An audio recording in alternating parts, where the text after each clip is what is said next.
After over 400 episodes, you all are in for a treat because for the first time ever, we are collaborating with another podcast. In fact, this is not going to be your standard, ordinary T-Lop show with me and JC.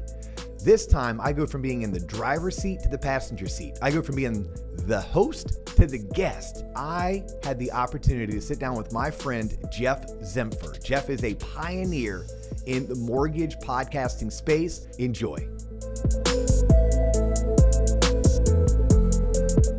Ladies and gentlemen, boys and girls, children 18 plus. You are tuned in to Mortgage Marketing Radio, and I am your guest, Dustin Owen, along with the original G. That's Geoff with the G, Zimpfer. Originally from Boston, Massachusetts, today he plays in the sand of Nevada. If he's not podcasting, he's probably rocking out at a concert. He is my friend. He is my co-author of the Green Book, Rethink Everything. He is the host with the most, Geoff Zimpfer. Geoff, thanks for having me on Mortgage Marketing Radio. Dude, that's going to be the best intro I've ever had. Thank you so much. Way to kick it off. You're Listeners very welcome. right now. And the people need to know that we spent at least 30, if not 40 seconds working on that. Just goes to show. Just show up and, produce content. Go. That's all you need to do. Go. That's what we're going to do today, right? Show. But you are a professional. Where do you want to start? You can do that so well because you've done so much content in so many episodes, and so you're dare I say, I was going to say you're a natural. Although, do you think you are? Or have you just put in enough effort and time that now it comes naturally? I mean, yeah. How far back do you want to go? I mean, if you saw how much I talked on the phone in middle school, as if I was like your stereotypical teenage daughter, I talked that much on the phone. So you can say I started practicing storytelling and holding conversations dating back to 5th and 6th grade. But to what you're getting at, yes. I mean, when you've hosted a podcast, even if there's no one else in the studio with you, and you know this because you've done it for longer than me, that's 400 plus opportunities for me to perform. 400 plus times for me to story tell, which puts me 400 times ahead of anybody who has yet to do it, which then makes you better on the stage or better when you're pitching your product in front of your client or your customer, all because I'm spending 2 to 3 hours a week, quote unquote, practicing. Well, before we get into that, I think that's a good launching off point. For anybody who wants to know the short version of who Dustin is and what does he do, what do you want to tell them? God, short version, I do nothing short. I'm a mortgage dude. That's what I am. I'm a mortgage dude who loves this industry inside and out. This industry taught me how to be less of a financial mess. It taught me sales, marketing. It allowed me to flex as an entrepreneur. And quite honestly, it let me see behind the curtains or under the bed or inside of the closet of everyday Americans. And I quickly realized I did not want to keep up with the Joneses, that I wanted to do better than the Joneses. And as I started doing better for me, I started realizing the opportunity that being a mortgage loan originator gave me. And that was to be everybody's financial coach or their financial literacy teacher, because these things weren't taught in the classroom. And for most of us, they weren't even talked about at the dinner table.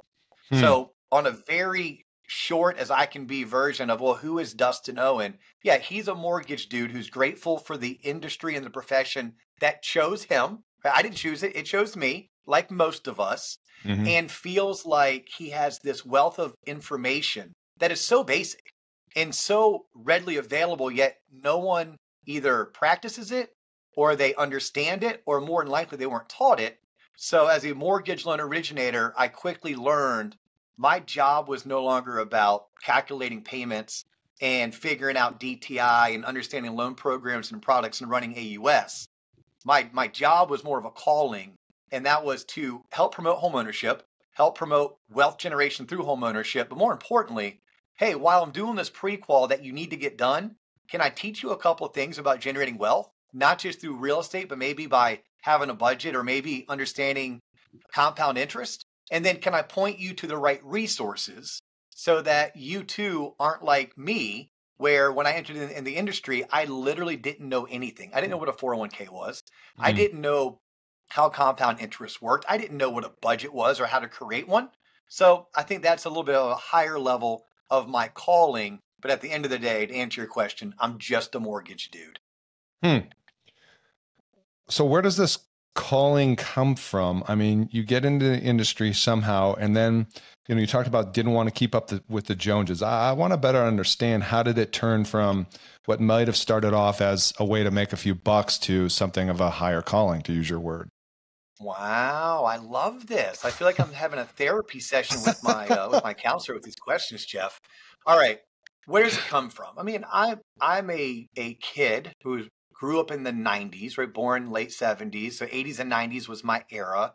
Have an amazing family, great parents. And I share the story, like, I'm fortunate. I'm very fortunate. I think there's another term that people like to throw out there where they're like, oh, well, so-and-so is, what's that term? I'm white, I'm male. Privileged? No, help me out. What's it? Privileged? Privileged? Yeah. Okay, I'm privileged. I think that's where you're going with naming off those things. Yeah. Yeah, I'm the first to admit that. But you know where I'm more privileged? What? I'm more privileged that I grew up with two parents who loved each other and loved my sister and I. Yeah. I grew up in one house my whole life. I went to 3 schools my whole life. 1 elementary, 1 middle, 1 high school. 4 if you include my university. And, I think that is the root and that is the foundation. So me having that allowed me to understand all of my blessings. But I also grew up very working class, lower middle class, blue collar. We didn't take vacations. If we were going to take a vacation, it was to go drive from Orlando to Annapolis, Maryland to visit my grandparents. And more than likely, my dad probably had my sister and I stripping copper wiring that was left over from a job site so we could go recycle it to pay for the gas money. And we never stayed in hotels. We literally stayed with my grandparents. Like, that was quote unquote vacation for me growing up. Or as I got older, my parents would go sit through a timeshare seminar so they could get the free vacation at Daytona Beach, which, by the way, we call that Dirt Tona if you're a local.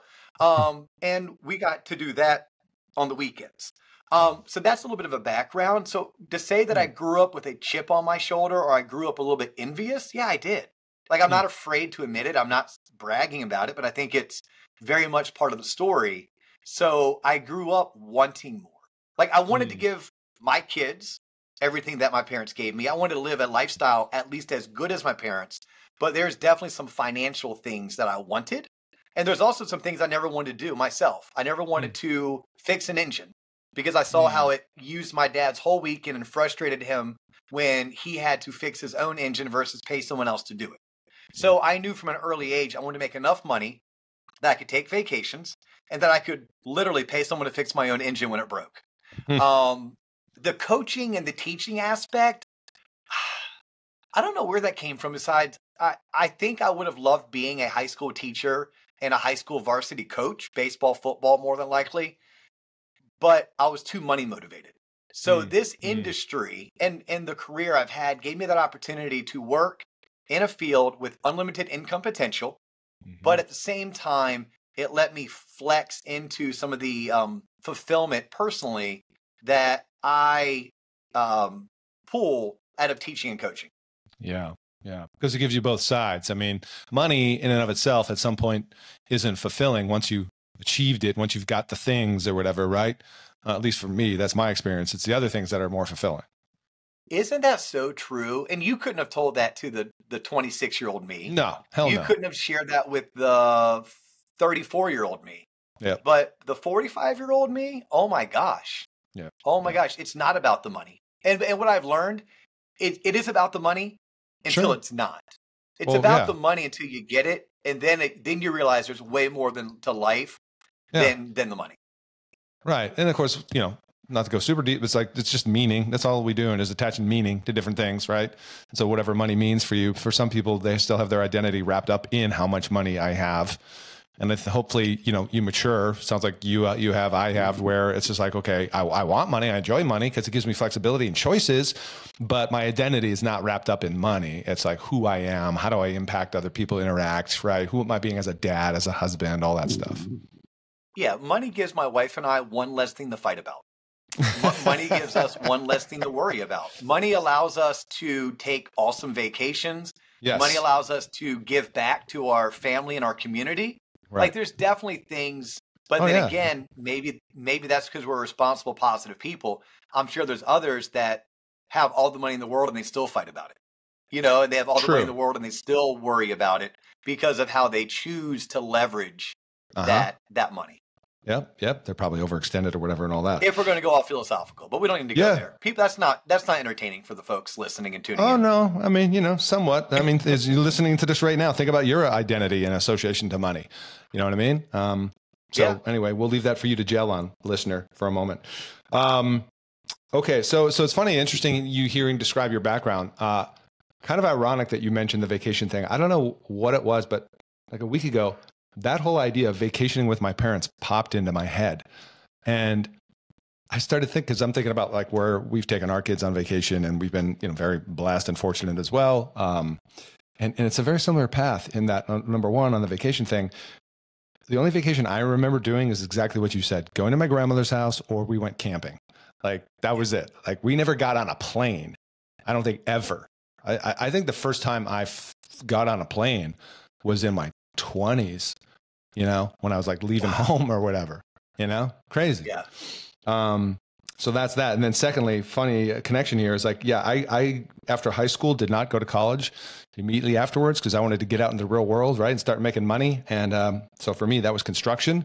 And then a couple of years in, I realized all these guys I'm around who are 40, 50 years old and they're still shoveling cement. And I'm like, I don't think that's what I want to be doing when I'm 40, 50 years old. So I went down a similar path of like sales oriented, looking for those unlimited MLM. You know what I mean? I don't know if you ever dabbled in MLM, but I sure as hell did. What was yours? What'd you do? Yes, correct. And it's funny for our hiring managers out there, the branch managers, the area managers, CEOs of companies. I mean, there are certain characteristics I look for in order to have a successful hire, especially somebody who's like newly licensed or newer to the industry. I love somebody who starts telling stories about all the multi-level marketing that they did. And I want to figure out how successful were they. I mean, if you tell me that you made $30,000 selling Cutco knives between your sophomore and junior summer of college, I'm probably going to hire you on the spot and offer you like free coaching for 6 months because you can sell, you can market. Mine goes back. I mean, I was legitimately buying. I wasn't buying. My mom was taking me to the store, the baseball card store. I was buying full boxes of Topps baseball cards. And then I was selling the packs at garage sales because I could, let's say, buy a box for $10 and it came with 20 packs in it. And I was selling the packs for $1 a piece. And as long as I didn't open them, then I was going to have a net profit of $10. The problem was for me at 11 years old, I probably opened half the packs, if not 2/3 of the packs. So I never really made out. And then by middle school, I was buying blow pops and selling them for, you know, four for $1. I was mowing grasses, working in the concession stand at the ball field, had my first job at 16. I have only known how to work. And I've always enjoyed work because there's a sense of purpose and fulfillment, but there was always that monetary reward that I was chasing. So I've grown up working and I've grown up making money. And that's all I know, but it's also, I guess, all I enjoy. I say all I enjoy, but I enjoy it. Therefore, I tend to not complain about it. Yeah. You have how many children and what are their ages?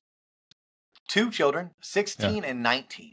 16 and 19. One's going to be a sophomore in college and one's going to be a junior in high school. So mine are 22 and 20. And how 20 and 22. Yep.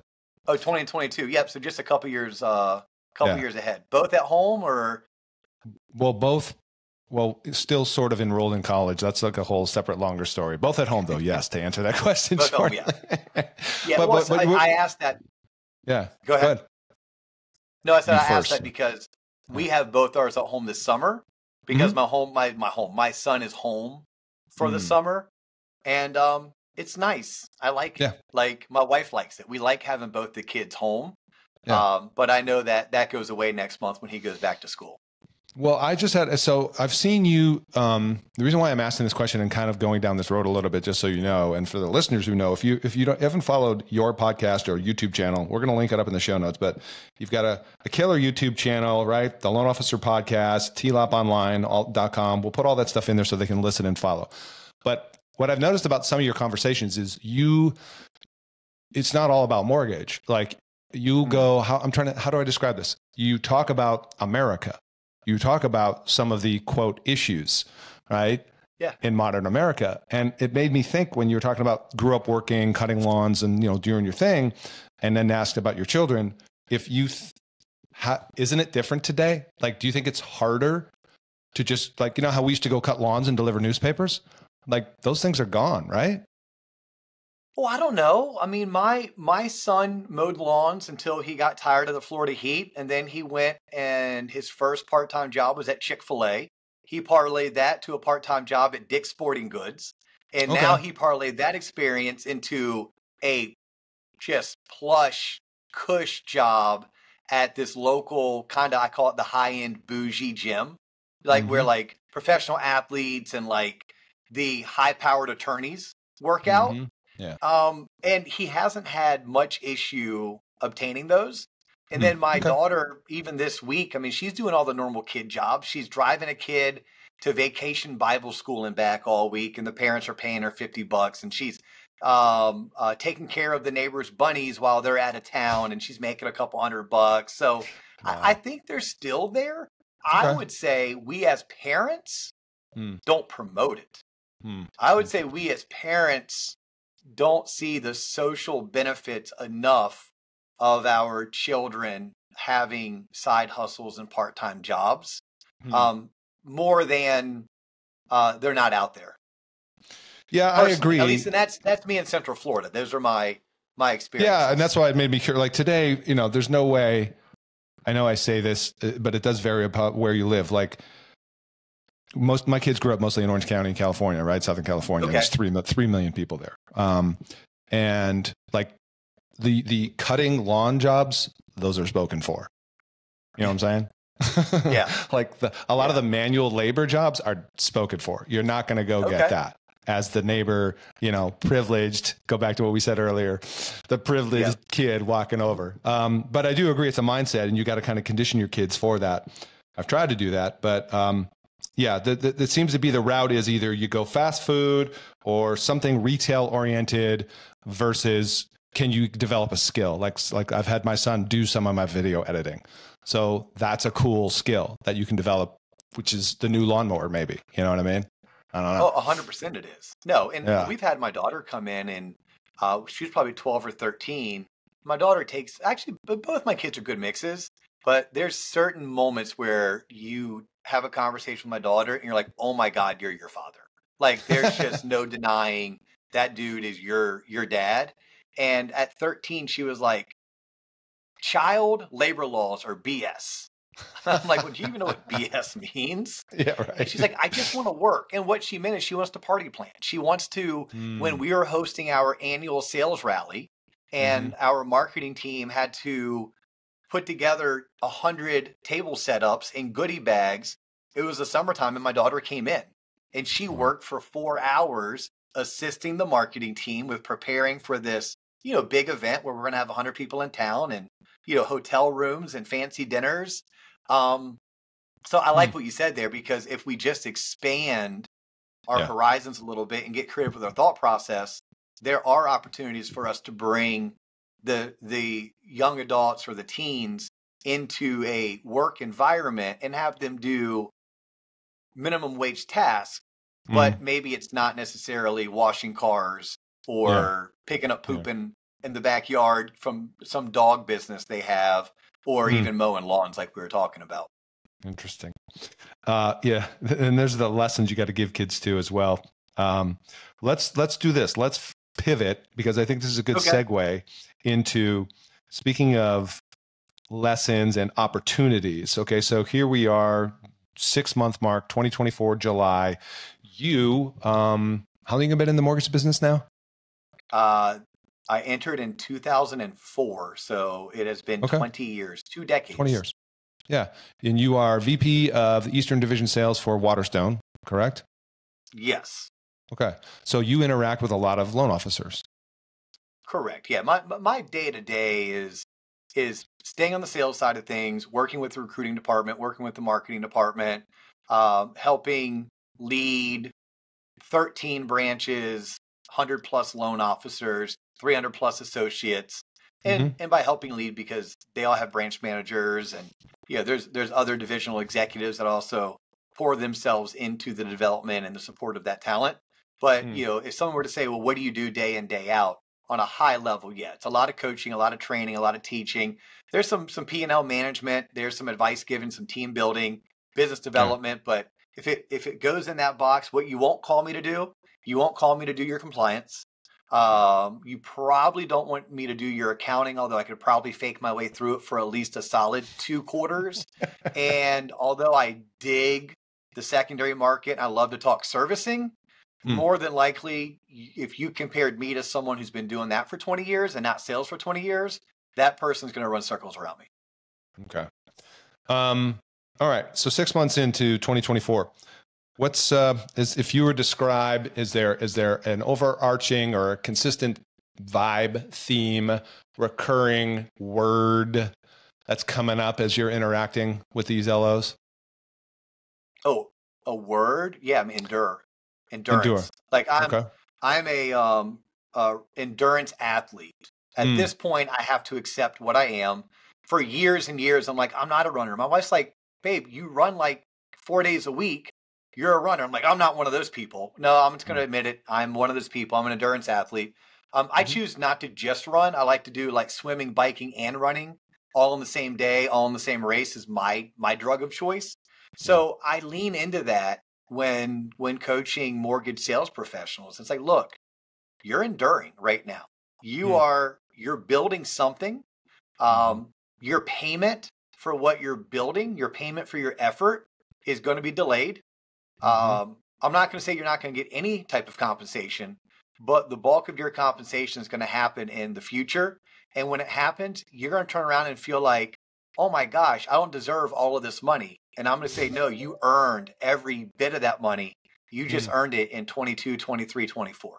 So endure, grind, head down, blinders on. That's a lot of the conversations that we're having right now. And is there a prescription that you're handing out to these people of activities to, just like take 2 pills, call me in the morning? Like, what are you prescribing to them? Well, it's interesting. You kind of alluded to this, and I don't want this to be a big like commercial or pitch, but because I started this podcast 4 or 5 years ago and terribly named it, terrible name, the Loan Officer Podcast. And the reason why I say it's a terrible name because to me, it's like Dave Ramsey and Joe Rogan have a baby. I'm teaching the lessons I learned because I became an LO, but these are lessons I've taught to realtors, to real estate investors, to home buyers, and yes, to the mortgage community. But so many of the lessons that we talk about are applicable to sales professionals and entrepreneurs outside of mortgage. I mean, it truly is a talk radio show, i.e. podcast, that we produce twice a week.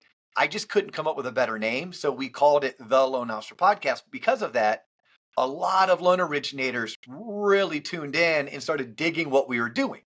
And I would get these compliments that people would be like, and by the way, my friends call me by my initials. So my first name's Dustin, my last name's Owen, but so many people call me Dio, and I accept that and embrace it. So I'll get these messages on IG or LinkedIn or even an email when people can figure out what my email address is. And like, Dio, I learned so much more from you than I did my branch manager. And I would pause and I'd be like, oh my gosh, that makes my heart smile. But oh my gosh, that makes me so sad because I'm one dude sitting in a studio for 2 hours a week producing content that's not interactive. You cannot call in. You cannot raise your hand and ask a question. You cannot request for me to state that again or elaborate.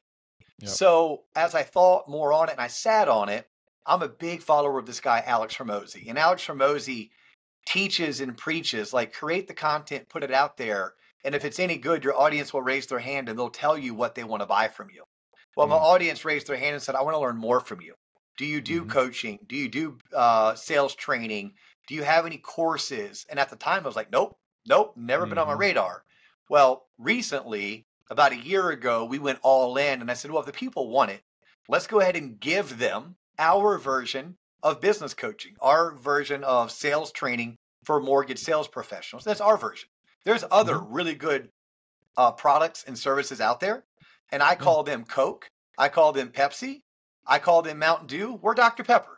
That's our jam. If people love Dr. Pepper, they're going to love what we do. If they don't love Dr. Pepper, then we're probably not for them. But through this, and we call it the TLOP MLO coaching community, it's a community. It's very much membership based. And it's priced to be the most valuable coaching in the market. Like I did that on purpose. I get to help run a mortgage company for a living. I don't have to make tons of money by charging a lot of money to the mortgage community to teach them what I think are the basics. So I developed something called the Blueprint.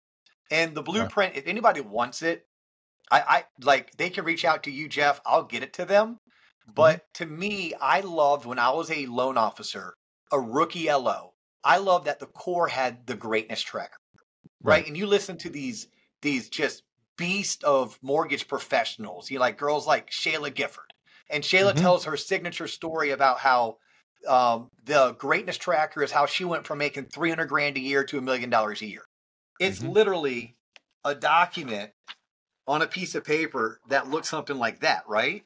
Well, I love the greatness tracker. I just felt like the greatness tracker was not for the next gen LO. It needed some updating. So I built something called the Blueprint. And by the way, not I. It was like 9 of us, and it took us 6 months. But it's as basic as that. So I think you asked me, is there a blueprint or a formula that I'm teaching? Yeah. Like we literally teach loan officers, you need to have 10 meaningful conversations a day. Like let's just make it very basic. 10 meaningful. Then they'd say, well, what makes it meaningful? I'm like, well, were you building a relationship with somebody who could refer you consistently? Were you talking to somebody, whether it was a lead follow-up or a new lead intake, that wants to use your product or your service? Were you connecting with someone who can introduce you to others who want to use your product or service, or can introduce you to others who want to consistently refer you business? If the answer is yes, it was a meaningful conversation. Your job, your goal, have 10 of those a day. Now, how we have 10 of those a day? Well, that's where we follow theme days. And I did not come up with theme days. It was taught to me. I use it when I weight train, right? I don't just do chest every day. I do chest on Monday, back on Tuesday, legs on Wednesday. I don't just, I use theme days when I train for my Ironman competitions. Today's Monday, so I swam. Tomorrow's Tuesday, so I bike, right? Wednesday means I run. Well, in the mortgage world, we have theme days. So we follow our theme days because our theme days lets us know who to call that day, takes all the guesswork out of it, makes it easy. And through those phone calls, I'm trying to have the bulk of my 10 meaningful conversations. And then other things that I track, hey, did I get a lead today? Or for some people, did I get 3 leads today? Depending on what your volume goals are, you may need to get a lead a day. You may need to get 3 leads a day. And did I spend 30 minutes online proactively networking for my business, right? And we have this whole formula. It's 30, 10, 5, 5, 3, 1 that we teach about. If you follow that formula, it only takes you 30 minutes a day to intentionally grow and market to your network online. And then I throw in things like how many face-to-faces did you have this week? How many networking functions did you attend this month? Watch this. How many minutes of exercise did you get in? And how many pages of a nonfiction type book did you read? And that would be how we try to simplify what mortgage sales professionals have to do daily, weekly, monthly in order to dominate, not just in this market, but dominate in this market so that you can crush it in the future market. Sounds like you are suggesting people be brilliant in the basics. Oh my gosh, I'm way too dumb to ever try to be successful outside of the basics. I mean, it is amazing if you just do the basics consistently, the results that anybody can achieve. Right. I'm neither a good runner, a good swimmer, or a good cyclist. there's three disciplines there. I'm not above average or great at any of them. Yet I can compete in my age group at a respectable level in a sport that I didn't start doing until 4 years ago, all because I dominate the basics. Yes, I built my career. Todd Duncan, I built my career on the 12-week challenge. I was so broke, I couldn't afford to go to Sales Mastery, but my buddy's older brother went. And my buddy's older brother came back and told us about this thing called the 12-week challenge. The 12-week challenge is how I built my book of business. It's how I went from irrelevant to making top producer status in 2 years. And here's how simple it was, Geoff. Back in the day, I sent 12 letters a day. Now, today, there'll be 12 emails, text messages, or DMs, right? But 12 letters a day. And then I made 12 outbound phone calls a day in order to schedule one meeting a day. So then the following day, I could go on one meeting a day. And I did that for just 12 weeks. By the way, I didn't do it on Saturdays and Sundays. I was way too lazy. But I just did it for 12 weeks. And what ended up happening is through that 84-day period, 60 calendar days, I was able to get belly to belly and face to face with 60 real estate agents, of which 30 of them didn't like me or I didn't like them. Facts, that's life. Of the 30 that were left, man, we liked each other, but half of them, they weren't serious professionals. They were never going to make it in real estate. They weren't going to have anyone to refer me. But then that left me with 15. And those 15 is all I ever needed to launch my business. So yes, the basics. It's not rocket science. Yeah, I love it. I'm on the same page as you. Yes. Let me throw a monkey wrench in here for a second, because I know you've probably heard this narrative before. You mentioned the what was it, 15 agents who you didn't gel with, or actually, sorry, not didn't gel with, but didn't have any business, I believe. Yes. Right? Whatever that number was, there's always a percentage of agents you're going to meet and don't have business, et cetera. Do you hear this thing from LOs a lot of like, well, how can I figure out how to circumvent that and not even have to spend time with the agents who don't have business? Yeah, I think there's a fine line between the shotgun approach and approaching things with intentionality. And, so like if I'm using the same hunting analogy and I want to stay on it, maybe I want to shoot with a shotgun, but I only want to go where there's the most prey. Because too many times we end up getting that whole paralysis by analysis, and we spend all of our time trying to figure out, is this one even worth calling? Is this one even worth texting? I'm like, by the time you all figure out your list, I've called through mine 3 times. Yeah. And you have momentum and check this now. out. What's that? And you have momentum. Yes. Well, and that's what I was going to get at. You and I kicked off today's show talking about what it means when someone like you podcast as many times as you have, all of those reps, all of that opportunity to practice, to hone in your skill set. There's no such thing as a bad realtor meeting. That was an opportunity to hear a new objection. That was an opportunity to try a new pitch. That was an opportunity to get better at question asking. Yeah. And better yet, I coach and teach. Every meeting we go on, we should leave with 2 referrals. Now, you might not have a home buyer referral for someone who needs a home loan that's going to be, turned into a borrower for you. Yeah. The referral, let's say Geoff and I met and it was a terrible meeting. Like, Jeff's an idiot and got bad breath. I can't stand the guy. Or Geoff thinks I'm a total DB and he can't stand me. It's okay for us not to gel, but it's not okay for me to not get something for the time and the effort and the energy that I spent. So I may say to Geoff, hey, Geoff, out of curiosity, who's someone you look up to in your office?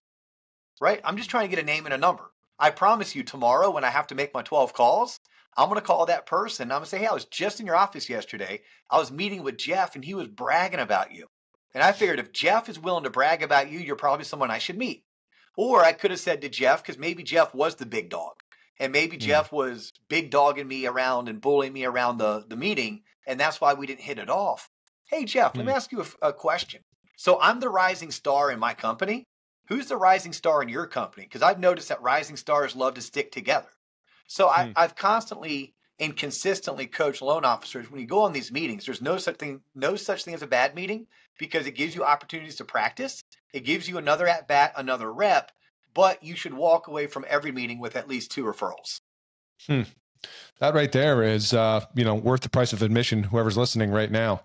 I mean, just asking those questions and then changing the mindset, because you're right. I had not thought of that in a long time, that there is no quote unquote bad realtor meeting. Like, that's a whole shift, Yeah. And I've gone this far. I've said to somebody, hey, look, I got to be honest with you. I so appreciate your time and you obviously crush it. I just don't see this. I don't think you and I are going to be a good fit together. But who do you think would be a good fit for me? I'm a lot. I get it. But I would say that to somebody. I would literally say, hey, look, I'm a lot. I get it.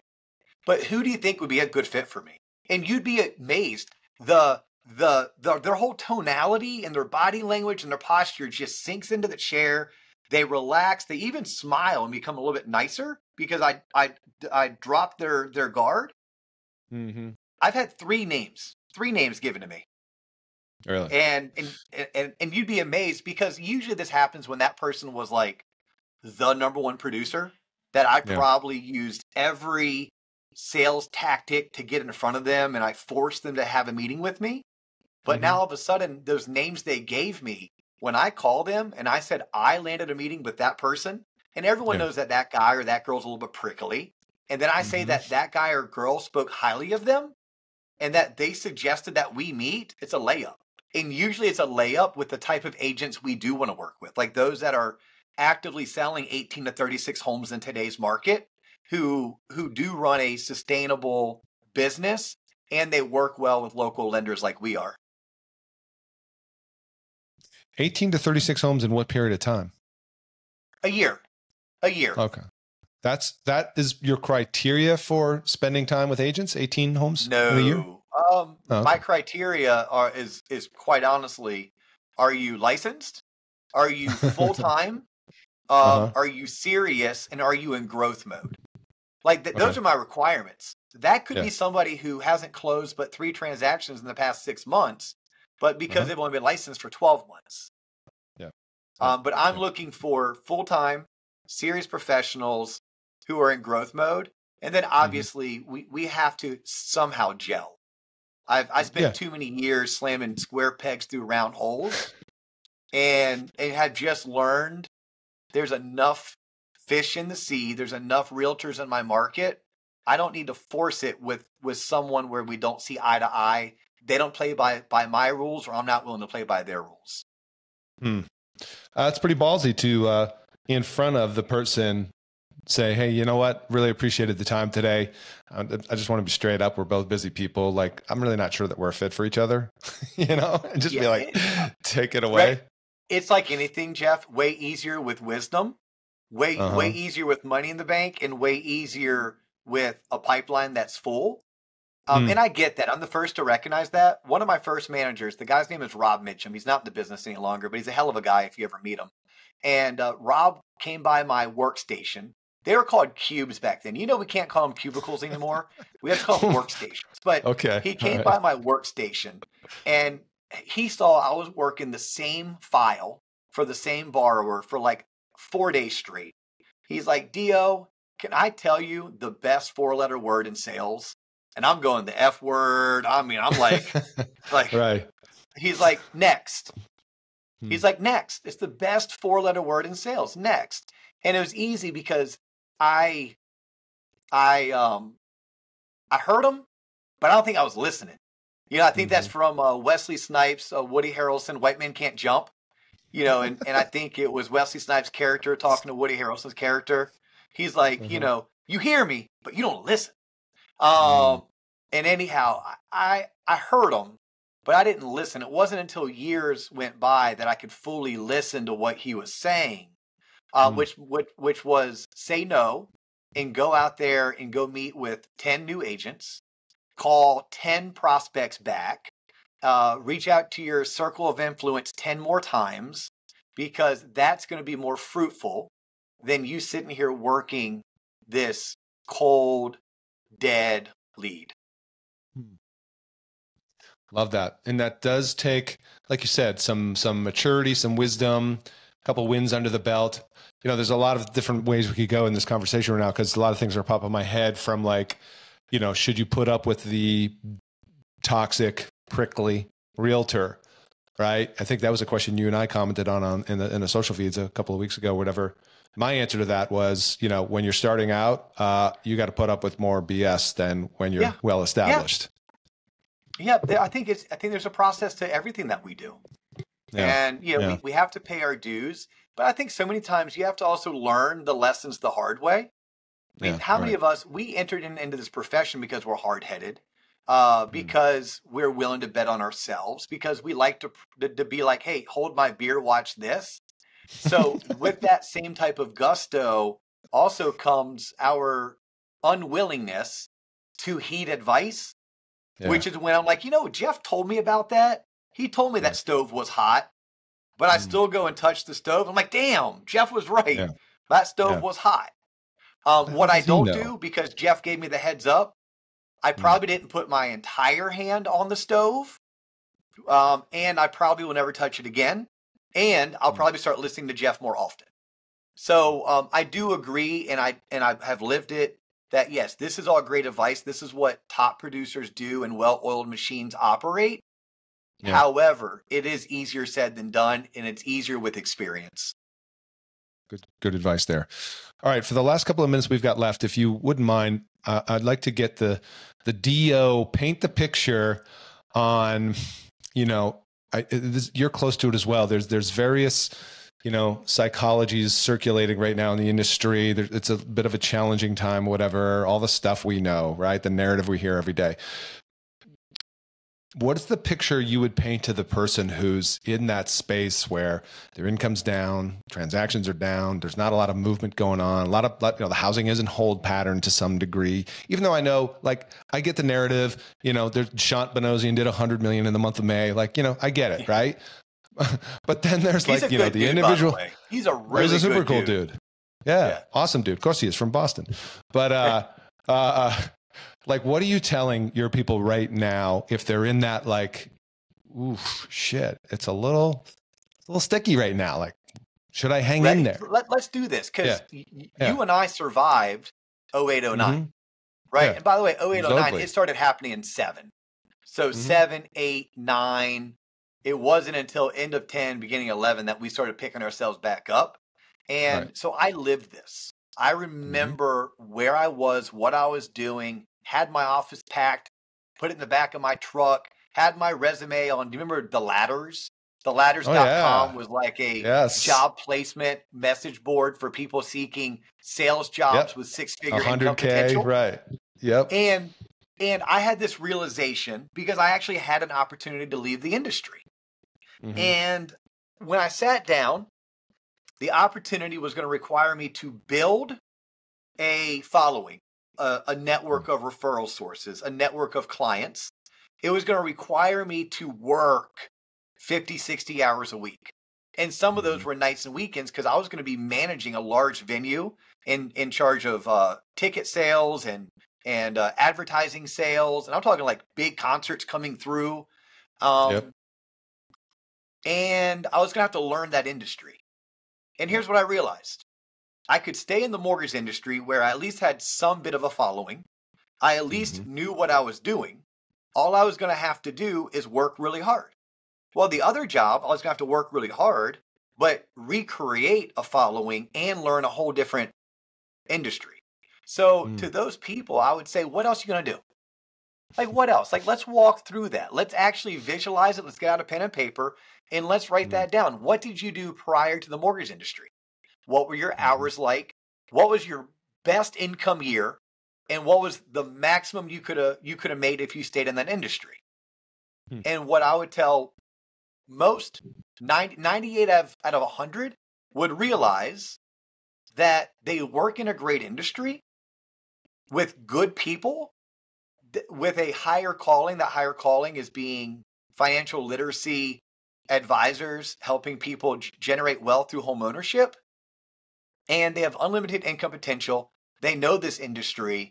And regardless of how slow they are or are not, they do have business coming in. They do have lead sources, and there are plenty of people who know what they do for a living and how they can help them. So really, it's a question for the guy or girl in the mirror. What are you doing about it?